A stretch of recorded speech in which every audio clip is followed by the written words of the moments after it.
இந்த தை மாசத்துல பூசம் அப்படிங்கிற நாளில் ஆரம்பிச்சு நம்ம வீரபத்திர வழிபாடு வரைக்கும் நம்ம செய்யறோம். இந்த மாதிரி நிறைய விசேஷங்கள் இந்த மாதத்துல இருக்கு. ஒவ்வொரு விசேஷங்களும் சிறப்பான ஒரு அம்சத்தை கொடுக்கக்கூடியது. அதுல இந்த தை அமாவாசை அப்படிங்கிறது அவ்வளவு சிறப்பு. ஒவ்வொரு அமாவாசையும் நம்மளுக்கு வரும். 12 மாதங்கள் 12 அமாவாசை வருது. இந்த 12 அமாவாசைகள்ல சிறப்பான ஒரு அமாவாசை நம்ம முதல் நாளாக கருதப்படுகிறது. ஒரு சூரியன் வடக்கு நோக்கி செல்வது மகரத்துக்கு போகும் நாள் முதல் நாள், உத்தராயணத்தின் முதல் நாளாக கருதப்படுகிறது. அப்போ இந்த சூரியனுடைய அமைப்பு படிதான் தை மாதம் தொடங்கப்படுகிறது. ஒரு தை மாசத்துடைய அமைப்பு 10ஆம் அதிபதியாக காலபுருஷத்துக்கு 10ங்கிற ஸ்தானத்துல மகரத்துல சூரியன் அடியெடுத்து வைக்கும் நாள். நீங்க எந்த அமாவாசைக்கும் நம்ம முன்னோர்களுக்கு நம்ம ஒரு தர்ப்பணம் கொடுக்கலனாலும் பிரச்சனை இல்லை. தை அமாவாசைக்காவது கண்டிப்பா கொடுத்தோம்னா இந்த 12 மாதங்கள் நம்ம எதை விட்டு போனோமோ அதெல்லாம் நம்மளுக்கு கிடைக்கும். தை மாசத்தில் வரக்கூடிய வெள்ளிக்கிழமை ரொம்ப அற்புதமான ஒரு அமைப்பு. அப்ப திருமணமாகாத பெண்கள் அந்த நாள்ல அம்மனுக்கு வழிபாடு செய்யுங்க. அம்மன் கோயிலுக்கு போயிட்டு வேப்பிலை மாலை கட்டி, வேப்பிலையில மாலை கட்டணும், அதை கட்டி அம்மனுக்கு நீங்க போட்டு வரும்போது கண்டிப்பா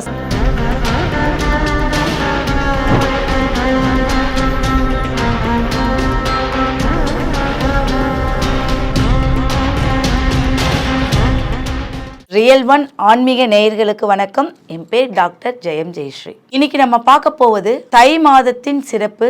அதுல பாத்தீங்கன்னா தை பூசத்துடைய சிறப்பு. தை மாதம் அப்படின்னாவே தை பிறந்தால் வழி பிறக்கும். இந்த நாளுக்காக ஒரு வருஷம் நம்ம காத்துட்டு இருப்போம். இந்த நாள்ல என்னெல்லாம் சிறப்பு இருக்கு, எதெல்லாம் பண்ணலாம் அப்படிங்கிறது ஒன்று இருக்கு. முதல்ல நம்ம வரக்கூடியது பிப்ரவரி 4ஆம் தேதி பௌர்ணமியில வரக்கூடிய பூச நட்சத்திரம். தை மாசத்துல பௌர்ணமி அன்னைக்கு பூச நட்சத்திரம். இந்த நட்சத்திரம் தைப்பூசம் அப்படின்னு சொல்லுவாங்க. இந்த தைப்பூசம் முருகனுக்கு ரொம்ப விசேஷமான ஒரு அமைப்பு. அதில் பாத யாத்திரை செல்வது, காவடி ஆடுவது, இதெல்லாமே ரொம்ப சிறப்பான ஒரு அம்சம். இப்போ இதெல்லாம் செய்யறதுனால நம்மளுக்கு என்ன விசேஷம் அப்படின்னீங்கன்னா, நம்ம முதல் நாளாக கருதப்படுகிறது. ஒரு சூரியன் வடக்கு நோக்கி செல்வது மகரத்துக்கு போகும் நாள் முதல் நாள், உத்தராயணத்தின் முதல் நாளாக கருதப்படுகிறது. அப்போ இந்த சூரியனுடைய அமைப்பு படிதான் தை மாதம் தொடங்கப்படுகிறது.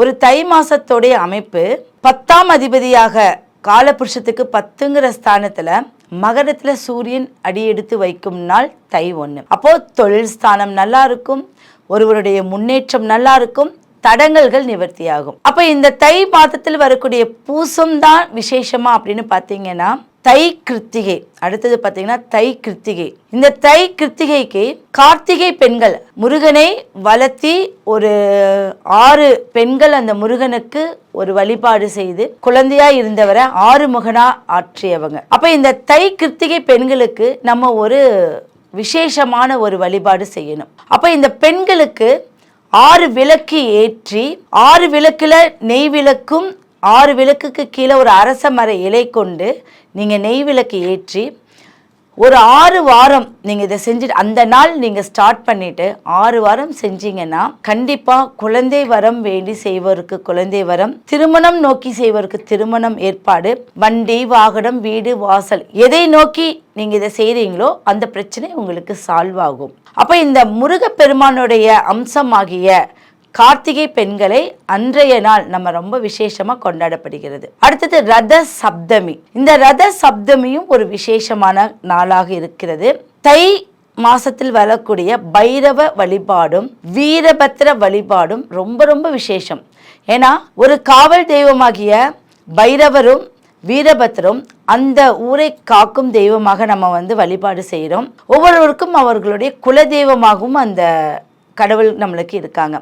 அப்போ ஒரு தெய்வ உருவில் நம்மளுக்கு பைரவ வழிபாடும் வீரபத்திர வழிபாடும் செய்வதன் மூலயமாக நம்மளுடைய வம்ச வழி விருத்தியாக உள்ளது. ஒவ்வொரு வீட்டிலும் இருக்கக்கூடிய ஆண் மகன்களுக்கு ரொம்ப நல்ல ஒரு பவர் கிடைக்கும். அந்த வழிபாடு செய்வதன் மூலம் ஒவ்வொரு வீட்டில் உள்ள ஆண் மகனுக்கும் நல்ல ஒரு பலம் கிடைக்கும், நல்ல ஒரு ஆரோக்கியம் கிடைக்கும், நல்ல ஒரு ஆயுள் கிடைக்கும். அப்ப இந்த தை மாசத்துல பூசம் அப்படிங்கிற நாளில் ஆரம்பித்து நம்ம வீரபத்திர வழிபாடு வரைக்கும் நம்ம செய்கிறோம்.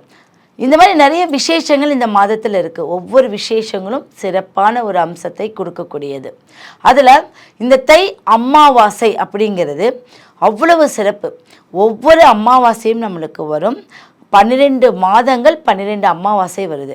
இந்த 12 அமாவாசைகளில் சிறப்பான ஒரு அமாவாசை தை அமாவாசை. நீங்கள் எந்த அமாவாசைக்கும் நம்ம முன்னோர்களுக்கு நம்ம ஒரு தர்ப்பணம் கொடுக்கலைனாலும் பிரச்சனை இல்லை. தை அமாவாசைக்காவது கண்டிப்பாக கொடுத்தோம்னா இந்த 12 மாதங்கள் நம்ம எதை விட்டு போனோமோ அதெல்லாம் நம்மளுக்கு கிடைச்சிரும். முன்னோர்களுடைய ஆசீர்வாதம் நம்மளுக்கு கிடைக்கும். அது ஒரு அற்புத மாதமாக அந்த மாதம் நம்மளுக்கு இருக்கு. இந்த தைப்பூசத்து அன்னைக்கு ஒவ்வொருத்தருடைய வீட்லையும் என்ன பண்ணலாம் அப்படின்னா, முதல் நாள் தைப்பூசத்திற்கு முதல் நாள் எப்பவுமே முருகன் என்றால் 6 முகம் அப்படிங்கிற ஒரு கான்செப்ட் இருக்கு.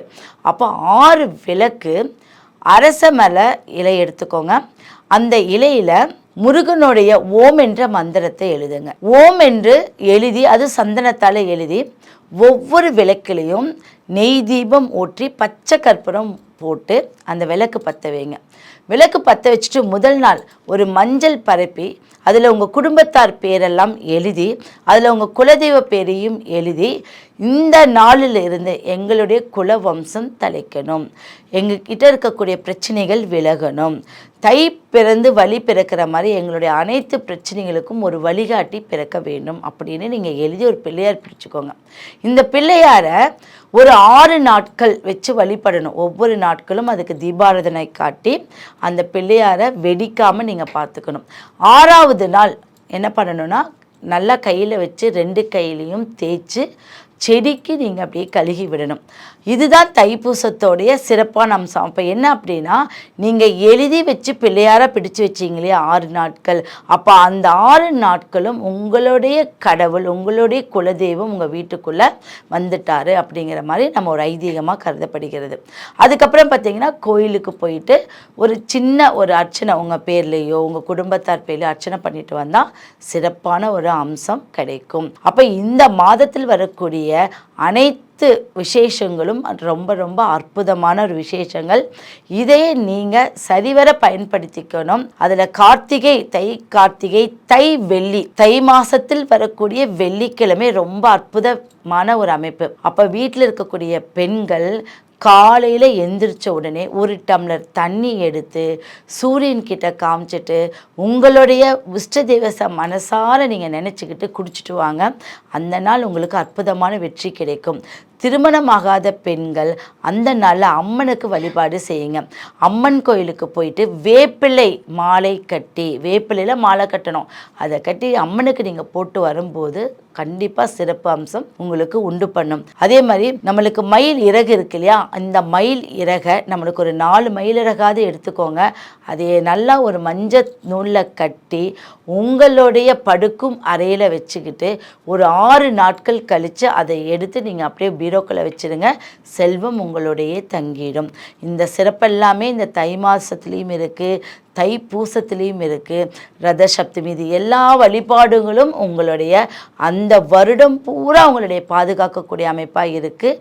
கண்டிப்பாக இதை வழிமுறை நடத்தி பாருங்கள். உங்களுக்கு செல்வ செழிப்பும் நல்ல ஆரோக்கியம் பெற்று மேம்பட வாழ்த்துக்கள்.